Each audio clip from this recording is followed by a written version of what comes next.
Bright dunes in Syria Planum. This image shows curious bright deposits in Syria Planum, a high-elevation region near the summit of the Tharsis Rise.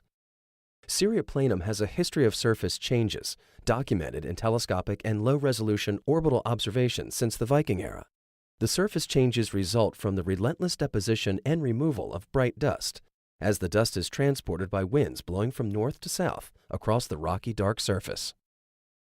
Isolated patches where thick dust deposits have accumulated can be identified in Themis nighttime infrared observations.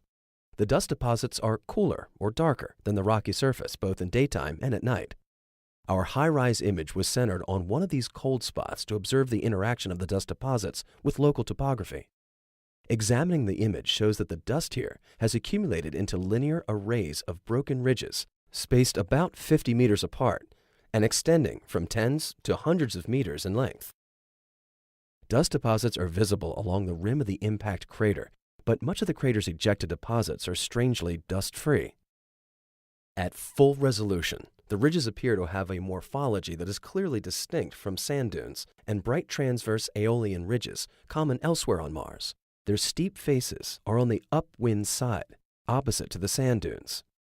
The ridge crests are crenulated, suggesting that the deposits are currently being eroded by the wind. Fine layering is visible in the deposits, possibly indicating an alternation of dust and sand deposition. Deposits such as these hint that while modern Mars is relatively benign, the surface of the planet was battered by much more ferocious winds in the recent past, perhaps during periods of high obliquity.